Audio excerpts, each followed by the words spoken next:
اعوذ باللہ من الشیطان الرجیم بسم اللہ الرحمن الرحیم یا بنی اسرائیل اذکروا نعمتی التی انعمت علیکم وانی فضلتکم علی العالمین۔ ایک مرتبہ پہلے پیچھے گزرا ہے کہ اللہ تبارک و تعالی نے بنی اسرائیل کو فرمایا تھا کہ اے بنی اسرائیل تم میری نعمتوں کو یاد کرو کہ میں نے کتنی نعمتیں تمہیں عطا فرمائی ہیں۔ اور سب سے بڑی بات یہ ہے کہ سارے جہانوں میں اس وقت جتنے بھی لوگ تھے سب سے زیادہ فضیلت بھی میں نے تمہیں عطا فرمائی تھی۔ تو آج یہاں پر پھر اللہ تبارک و تعالی نے ایک مرتبہ جو ہے وہ بنی اسرائیل کو اپنا وہ وعدہ وہ انعام یاد دلوائے، فرمایا یا بنی اسرائیل اذکروا، فرمایا اے بنی اسرائیل اذکروا نعمتی التی، میری اس نعمت کو یاد کرو انعمت علیکم جو میں نے تم پر کی ہے، وانی فضلتکم علی العالمین، اور میں نے تمہیں پورے جہانوں پر جو ہے وہ فضیلت عطا فرمائی۔ یعنی اس دور کے اندر یہودیوں سے بڑا کوئی فضیلت والا نہیں تھا، لیکن یہ تشریح پیچھے گزر چکی ہے۔ آگے دیکھیں جی، فرمایا واتقوا یوما لا تجزی نفس عن نفس شیئا، یہ یہودیوں سے خطاب ہے نا۔ تو اللہ تبارک و تعالیٰ فرمایا بنی اسرائیل ذرا ان نعمتوں کو یاد کر لو۔ کیوں؟ اس کی وجہ یہ ہے کہ اور واتقوا یوما، فرمایا اس دن سے بھی ڈر جاؤ، لا تجزی نفس عن نفس شیئا، کوئی جان دوسرے جان کا کوئی بدلہ نہیں ہو سکے گی۔ یعنی ایسا نہیں ہوگا کہ یار میرے بدلے میں اس کو لے لو اور اس کے بدلے میں اس کو لے لو، ایسا نہیں ہوگا۔ جس طرح آج کہتے ہیں نا جی آپ کے لیے تو ہماری جان بھی حاضر ہے، اس دن کسی کی جان کسی کے لیے حاضر نہیں ہے۔ ہاں جی، آگے دیکھیں جی، فرمایا ولا یقبل منها عدل، قیامت کے دن کسی کے لیے کوئی چیز جو ہے وہ ہدیے کے طور پر بھی قبول نہیں کی جائے گی۔ ایسا نہیں ہو سکے گا کہ جناب آپ کچھ دے دیں اور آپ کی جان چھوٹ جائے، ایسا بھی نہیں ہوگا۔ ولا تنفعها شفاعة، اور کسی کافر کی شفاعت کسی کافر کے لیے بھی قبول نہیں کی جائے گی، اس کو کوئی نفع نہیں ہوگا۔ ولا هم ينصرون، اور کسی بھی لحاظ سے کسی کافر کی کوئی مدد نہیں ہوگی۔ یہ اللہ تبارک و تعالیٰ نے تین چیزیں یہاں پہ بیان فرمائی ہیں۔ ایک تو کافروں سے کوئی چیز لے کر ان سے ان کی جان نہیں چھوڑی جائے گی، ایسا نہیں ہو سکے کہ بندہ قیامت کے دن اپنا سارا مال دے دے یا اپنی اولاد دے دے کہ مالک یہ میرے بیٹا ہے، اس کو میرے ہدیے میں قبول کر لے اور مجھے جنت دے دے، اس کو جہنم میں ڈال دے، ایسا نہیں ہوگا۔ لیکن نا قرآن مجید کی آیت ہے، فرمایا یوم لا ينفع مال ولا بنون الا من اتى اللہ بقلب سلیم، فرمایا قیامت کے دن نہ پیسہ کام آئے گا نہ بیٹے کام آئیں گے۔ دو چیزوں پر انسان کو مان ہوتا ہے نا، تو دونوں کے بارے میں فرما دیا، فرمایا قیامت کے دن نہ تو پیسہ کام آئے گا نہ ہی بیٹے کام آئیں گے۔ آگے دیکھیں جی، فرمایا لا تنفعها شفاعۃ، کوئی کافر کسی کافر کی سفارش بھی کرے گا تو اس کی قبول نہیں کی جائے گی، بلکہ مسلمان بھی اگر کافر کی سفارش کرے گا تو اس کی سفارش بھی قبول نہیں کی جائے گی۔ ہاں، اہل ایمان کی سفارش اہل ایمان کے حق میں قبول کی جائے گی۔ سب سے پہلے آقا علیہ الصلوۃ والسلام شفاعت کریں گے، پھر صحابہ کرام، پھر تابعین، پھر اولیاء، پھر علماء، یہ درجہ بدرجہ جو ہے وہ ایسا ایسا شفاعت کرتے جائیں گے۔ ٹھیک ہے نا جی، حدیث پاک کے اندر آتا ہے کہ اللہ تبارک و تعالیٰ اساتذہ کرام جو علماء ہیں، علماء کو جو ہے وہ روک لیا جائے گا، ان سے فرمایا جائے گا کہ پہلے اپنے شاگردوں کی سفارش کرو بعد میں جنت میں جاؤ۔ ٹھیک ہے نا، تو قیامت کے دن یہ نیک لوگ جتنے ہیں سارے سفارش کریں گے۔ ولا هم ينصرون، لیکن قیامت کے دن کافروں کی کوئی مدد وغیرہ نہیں کی جائے گی۔ آگے دیکھیں جی، فرمایا وَإِذِ ابْتَلَىٰ إِبْرَاهِيمَ رَبُّهُ بِكَلِمَاتٍ فَأَتَمَّهُنَّ، یہاں پہ حضرت ابراہیم علیہ الصلوۃ والسلام کا ذکر خیر کیا گیا ہے تھوڑا سا، کہ اللہ تبارک و تعالیٰ نے ارشاد فرمایا کہ وَإِذِ ابْتَلَىٰ إِبْرَاهِيمَ رَبُّهُ، جب اس کے رب نے ابراہیم علیہ الصلوۃ والسلام کے رب نے ابراہیم علیہ السلام کو آزمایا بِكَلِمَاتٍ کچھ باتوں کے اندر، فَأَتَمَّهُنَّ، تو وہ ہر لحاظ سے پورا اترا۔ ہے جی، جہاں بھی ابراہیم علیہ السلام کو آزمایا گیا وہیں ہر آزمائش کے اندر پورا اترے۔ ٹھیک ہے، ان کے اوپر کہا واجب تھا کہ ختنہ کرنا ہے، ناخن تراشنے ہیں، اس کے بعد جناب عالی مانگ نکالنی ہے، یہ تو چھوٹی چھوٹی چیزیں تھی۔ ٹھیک ہے، پھر فرمایا کہ آگ میں جانا ہے، پھر کہا بیٹا ذبح کر دینا ہے، پھر کہا جی میرا گھر بنانا ہے۔ ٹھیک ہے، جہاں جہاں بھی حکم دیا گیا وہیں پہ کھڑا ہوا ہے۔ تو اللہ تبارک و تعالی نے پھر مقام کتنا بڑا عطا فرمایا۔ یاد رکھیں یہ جو لفظ ہے نا ابتلا ابراہیم، کہ ہم نے ابراہیم علیہ السلام کی آزمائش کی ہے۔ تو میں پہلے بھی آپ کو یہ بتاتا رہتا ہوں کہ جب مقام ملے گا آزمائش کے بعد ملے گا۔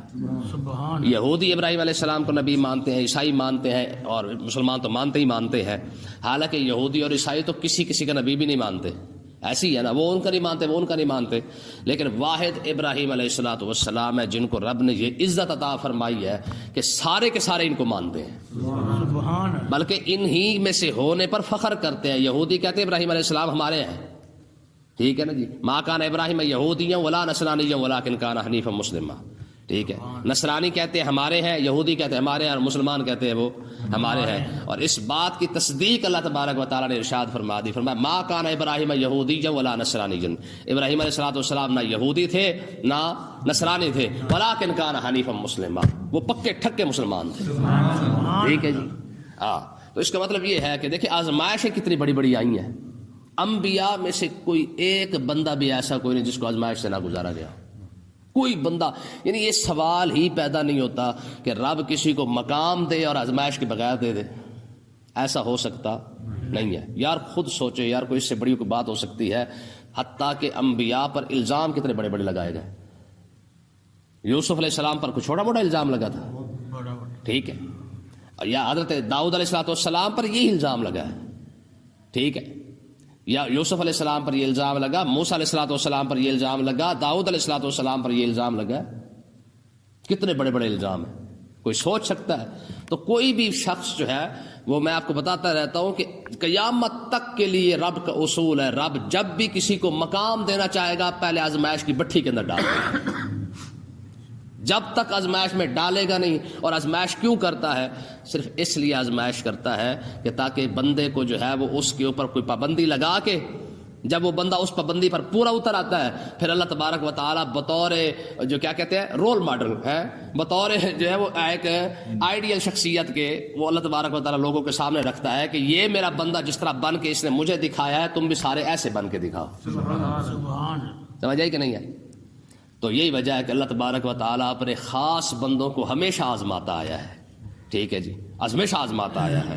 تو جس بندے پر آزمائش نازل نہیں ہوتی، سمجھو اس بندے کو اللہ تبارک و تعالیٰ کوئی مقام نہیں دیتا۔ یہ رب کا اصول ہی کوئی نہیں ہے کہ یہ ایسا نہیں ہو سکتا یہاں بھی جناب حلوے کھائے اور جنت میں جا کے حلوے کھائے، ایسا نہیں، اصول ہی کوئی نہیں رب کا۔ آقا علیہ الصلوۃ والسلام اپنی چارپائی جو تھی آقا علیہ السلام کی، وہاں پر تشریف فرما تھے، اور ظاہر ہے کیا کہتے ہیں پنکھڑیوں سے بھی نازک جسم ہے حضور کا۔ صحابہ کرام کہتے ہیں کہ جب ہم حضور سے ہاتھ ملاتے نا تو خدا کی قسم ہمیں ایسا لگتا تھا کہ جیسے گلاب کی پنکھڑیاں نہیں ہوتی، گلاب کی پتیاں ہمارے ہاتھوں میں آ گئی ہیں، اتنا نرم حضور کا جسم مبارک تھا۔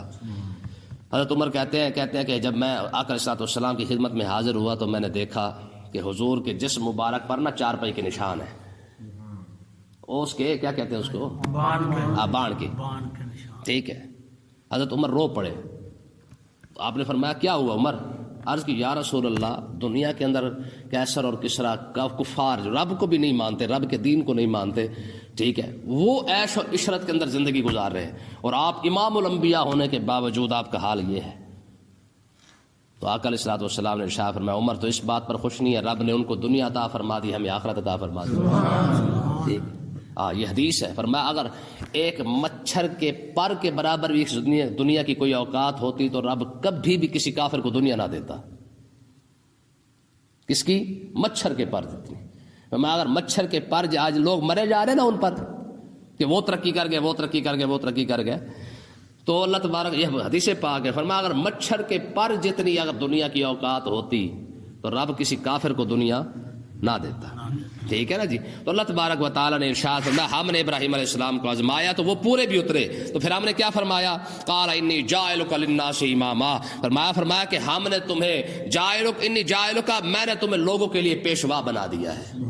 ہاں، جب آزمائش سے گزرے ہیں پھر جا کے بنایا ہے، ٹھیک ہے۔ تو اس لیے مطلب ہے کہ مقام ہمیشہ آزمائش کے، وہ ایک ہے نا پنجابی کے اندر وہ کہتے ہیں اے تے قیمت پیندی نہیں، کچھ دکھ بھی تو سہنا پیندا ہے، کترے نو موتی بنن لئی قیداں وچ رہنا پیندا ہے۔ ایسے تھوڑی موتی بن جاتے ہیں، موتی بننے کے لیے پہلے سپی والی قیدیں برداشت کرنی پڑتی ہیں، پھر جا کے بندہ موتی بنتا ہے، ٹھیک ہے نا جی۔ کندن بننے کے لیے بھٹی میں جانا پڑتا ہے، سونے کو زیور بننے کے لیے پہلے اس کو آگ میں ڈالا جاتا ہے، ٹھیک ہے۔ ایسے کوئی بھی شخص بن کے نہیں آتا ہے۔ تو اللہ تبارک و تعالیٰ نے جب یہ فرمایا نا کہ ہم نے آپ کو جو ہے وہ لوگوں کے لیے پیشوا بنا دیا ہے، قال ابراہیم علیہ السلام نے عرض کی پروردگار من ذریتی، میری اولاد کو بھی بنا دے، میری اولاد کو بھی بنا دے۔ تو اس کا مطلب یہ ہے کہ اولاد کے لیے نیک دعا مانگنا یہ انبیاء کی سنت ہے، ہے اولاد کے لیے نیک دعائیں مانگنا یہ انبیاء کی سنت ہے. تو اللہ تبارک و تعالیٰ نے ارشاد فرمایا قال لا ینال عہد الظالمین، فرمایا ظالموں کے لیے میرا کوئی وعدہ نہیں ہے، ظالموں کے لیے میرا کوئی وعدہ نہیں ہے. مطلب کیا ہے؟ مطلب یہ ہے کہ جو آپ کے نقش قدم پر چلے گا، بے شک آپ کی اولاد ہی کیوں نہ ہو، ہاں جو آپ کے نقش قدم پر چلے گا اس کو تو ہم مقام عطا فرما دیں گے، لیکن جو آپ کے نقش قدم پر بھی نہ چلے اس کے لیے کوئی عہدہ کوئی مقام. ہاں پیر کا پتر پیر نہیں ہو سکتا ہے، جب نبی کا پتر نبی نہیں ہو سکتا تو پھر پیر کا پتر پیر کہاں سے آ گیا بھائی؟ تو ہم یہی کہتے ہیں کہ بھائی اگر کوئی مقام چاہیے تو پہلے اپنے وڈکے ورگا بابے ورگا عمل کر کے دکھاؤ، ٹھیک ہے. ہاں دیکھیں نا ابراہیم علیہ السلام کے صاحبزادے یعقوب علیہ السلام، اپنا اسحاق علیہ السلام اور اسماعیل علیہ السلام ہے، دونوں کے دونوں اللہ کے نبی ہیں. حالانکہ ابراہیم علیہ السلام کے 12 بیٹے تھے. ابراہیم علیہ السلام کتنے بیٹے ہیں؟ 12، لیکن نبی صرف 2 بنے ہیں. ٹھیک ہو گیا. پھر اسحاق علیہ السلام کے پھر بیٹے ہوئے حضرت یعقوب علیہ السلام. یعقوب علیہ السلام کے کتنے بیٹے ہیں؟ 12. اور نبی کتنے ہیں؟ صرف 1 ہے. یہ سمجھ آئی کہ نہیں ہے؟ اس کا مطلب یہ ہے، ویسے تو یہ قول ملتا ہے کہ 12 کے یعقوب علیہ السلام کے 12 شہزادے سارے کے سارے نبی ہیں، یہ بھی کہا گیا ہے، ٹھیک ہے. لیکن کیونکہ یوسف علیہ السلام کے لیے زیادہ مشہور ہے کہ وہ تو ظاہر یوسف علیہ السلام تو نبی ہیں ہی ہیں. تو کہنے کا مقصد یہ ہے کہ ضروری نہیں کہ ساری کی ساری اولاد صاحب اقتدار ہو جائے یا صاحب آ کے مسرت ہو جائے، ایسا نہیں ہو سکتا ہے. جس طرح آج دیکھیں مزاروں پر کیا ہے، بابا ایک ہے اس کے 3500 جانشین بن کے بیٹھے ہوئے ہیں. کیا ہے جی؟ یہ بھی جناب بابے کا جانشین ہے، وہ بھی جانشین ہے، وہ بھی جانشین ہے، سارے جانشین بن کے بیٹھے ہوئے ہیں. وجہ کیا ہے؟ ان کو پتہ ہے کہ قوم نے آ کے ادھر ہی پیسہ ڈالنا ہے. ٹھیک ہے نا، پیر بن کے بیٹھو گے تو پیسے دے گا نا قوم، ٹھیک ہے نا جی. تو اس لیے آپ دیکھ لیں، آپ کسی مزار پہ چلے جائیں، کسی سے پوچھ لو بابا یہ بابے کا اصل بندہ کون ہے، جانشین کون ہے، ہر چیلا اپنے پیر کے پاس لے کے جا کر یہ اصل ہے، باقی سارے نقل ہے. بات سمجھ آئی کہ نہیں آئی؟ تو اللہ تبارک و تعالیٰ نے ارشاد فرمایا کہ میرا جو عہد ہے وہ ظالموں کے لیے نہیں ہے. آگے دیکھیں جی، اللہ تبارک و تعالیٰ نے ارشاد فرمایا وَإِذْ جَعَلْنَا الْبَيْتَ مَثَابَةً لِلنَّاسِ وَأَمْنًا. ابراہیم علیہ السلام کی اولاد نے 2 جگہ جا کے اللہ کے گھر بنایا، 2 جگہ جا کے. ایک کعبہ شریف بھی ابراہیم علیہ السلام کی اولاد نے بنایا ہے، بیت المقدس بھی ابراہیم علیہ السلام کی اولاد نے بنایا. ٹھیک ہے. مطلب کیا ہے کہ اسماعیل علیہ السلام نے کعبہ شریف بنایا اور اسحاق علیہ السلام اور یعقوب علیہ السلام نے جا کے بیت المقدس کو بنایا ہے. ٹھیک ہے. اور یہ دونوں اعزاز آج دنیا کے اندر چاہے یہودی عیسائی مسلمان جہاں بھی جو بھی اپنے انداز سے عبادت کر رہا ہے مانتا ہی نہیں 2 کوئی ہے. بیت المقدس کے لیے یہودی بھی اس کا احترام کرتے ہیں، عیسائی بھی احترام کرتے ہیں اور مسلمان بھی احترام کرتے ہیں. کعبہ شریف تو ہے ہی ہے.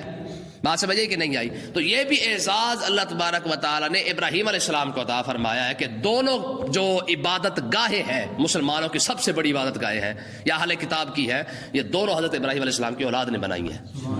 لیکن کعبے کے بارے میں یہاں پہ بات ہو رہی ہے. فرمایا وَإِذْ جَعَلْنَا الْبَيْتَ مَثَابَةً لِلنَّاسِ وَأَمْنًا، ہم نے بیت اللہ کو لوگوں کے لیے لوٹ کے آنے کی جگہ بنایا ہے.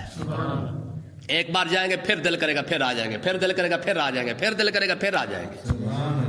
وَأَمْنًا، صرف لوٹ کے آنے کی جگہ نہیں بنایا، ہم نے اس کو امن والا بھی بنا دیا ہے. امن والا کیسے ہے؟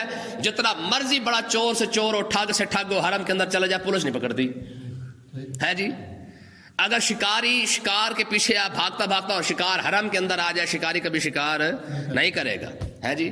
حتیٰ کہ یار اندازہ کریں، امن اس سے بڑی امن والے دنیا کائنات کے اندر کوئی جگہ نہیں ہو سکتی ہے. بندہ اپنی جو پکڑ کے بھی مارنا چاہے تو حرم کے اندر سوچ سکتا ہے؟ جہاں پہ انسان کی جو تک کو امن ہو، یار کوئی سوچ سکتا ہے وہاں پہ چلتی ہوئی کیڑی کو بھی امن ہو؟ کیوں؟ وجہ یہ ہے کہ یہ 1400 سال پہلے رب نے فرما دیا یا ایھا الذین آمنوا لا تقتلوا الصید وانتم حرم. میں جب حالت احرام کے اندر حرم میں آ جاؤ تو پھر خبردار یہاں پہ کسی چیز کا شکار نہیں کرنا ہے. ہم نے اس کو امن والا بنایا ہے. وَاتَّخِذُوا مِن مَّقَامِ إِبْرَاهِيمَ مُصَلًّى، اور سب کو کہا گیا جائے. فرمایا اب تم کیا کرو، تم مقام ابراہیم کو نماز والی جگہ بنا لو. ٹھیک ہے. دیکھیں سارا کا سارا حرم اللہ کا ہے. اس کی کوئی حد ہی کوئی نہیں ہے. لیکن جہاں ابراہیم علیہ السلام کھڑے ہوئے رب وہیں اشارہ فرما رہا ہے, فرمایا میرے ابراہیم کے جہاں قدم لگے وہاں نماز پڑھو, رب اور زیادہ قبولیت عطا فرما دے گا. اس کا مطلب یہ ہے کہ نیک بندہ جہاں پہ بیٹھا ہو وہاں جا کے عبادت کرنا یہ رب اور بھی زیادہ قبول فرما لیتا ہے. اگر اکیلا بندہ نماز پڑھ رہا ہے تو اس کے بات اور ہے, جماعت کے ساتھ نماز ہو رہی ہے تو اس کی وجہ کیوں؟ کیونکہ ہو سکتا ہے کہ ساری جماعت کے اندر کوئی نہ کوئی نیک شخص کھڑا ہو جس کی وجہ سے اللہ تعالیٰ ساری جماعت کو قبول فرما لے گا. ٹھیک ہے, تو اس کا مطلب یہ ہے کہ مزارات پر جا کر وہاں پہ جا کے عبادت کرنا, وہاں پہ جا کے قرآن پڑھنا, کلمہ کلام پڑھنا, باقی کھچ کھانا نہیں. ٹھیک ہے, وہ تو آج بھی غلط ہے, کل بھی غلط ہے, یہ چادر, یہ جناب ڈھولے مائیے, یہ سارا کچھ غلط ہے. ٹھیک ہے, لیکن وہاں جا کے ایک ہے آپ اپنی مسجد میں بیٹھ کے قرآن پڑھ رہے ہیں, ایک بندہ داتا صاحب بیٹھ کے قرآن پڑھ رہا ہے, ایک آپ اپنی مسجد میں بیٹھ کے نماز پڑھ رہے ہیں, ایک بندہ داتا صاحب والی مسجد میں جا کے نماز پڑھ رہا ہے. تو اس کا مطلب یہ ہے, اس آیت سے ثابت ہو گیا کہ نیک بندے کے پاس جا کے اگر رب کی عبادت کی جائے رب سب سے زیادہ اس کو قبول فرما دیتا ہے. یہی وجہ ہے علماء فرماتے ہیں کہ جب بھی تم نماز پڑھو کسی عالم کو دے کے پڑھو, اس کے ساتھ پڑھو, کیونکہ عالم کی نماز کو رب جلدی قبول فرماتا ہے. ٹھیک ہے جی, آگے دیکھیں, واحدنا الی ابراہیم و اسماعیل, ہم نے ابراہیم اور اسماعیل علیہ السلام دونوں باپ بیٹے کو ہم نے تاکید فرمائی, کیا؟ ان طہر بیتیا, فرمایا میرے گھر کو صاف ستھرا رکھنا. ہے یہ انتظامیہ کی بات آئی کہ نہیں ہے؟ کیونکہ ابراہیم اور اسماعیل دونوں انتظامیہ تھے نا وہاں کے, حرم شریف بنانے والے بھی یہی ہے, آباد کرنے والے بھی یہی ہے, اس کی انتظامیہ بھی سب سے پہلی انتظامیہ تو ابراہیم اور اسماعیل ہے وہاں کے. تو اللہ تبارک و تعالیٰ فرما رہا ہے للطائفین, اس کعبے کا طواف کرنے والوں کے لیے گھر پاک بنا, صاف ستھرا رکھنا. والعاکفین, یہاں اعتکاف کرنے والوں کے لیے جو ہے وہ گھر صاف ستھرا رکھنا. والرکع السجود, یہاں رکوع اور سجدہ کرنے والے جو بھی آئیں گے ان کے لیے جگہ کو پاک صاف رکھنا, تاکہ کسی بندے کو یہاں پہ آ کے جو اعتکاف کر رہا ہے, جہاں پہ آ کے جو طواف کر رہا ہے, جو بھی نماز پڑھ رہا ہے, اس کو کسی قسم کی کوئی تکلیف نہ ہو. تو اس کا مطلب یہ ہے کہ مسجد کی صفائی, مسجد کے معاملات کو دیکھنا یہ انتظامیہ کی ذمہ داری ہے. ٹھیک ہے, جھاڑو دینا بھی ذمہ داری ہے. ٹھیک ہے ماشاء اللہ. ویسے یہاں تو الحمدللہ ایک تربیت کا ایک معاملہ ہے, لاہور کی انتظامیہ تو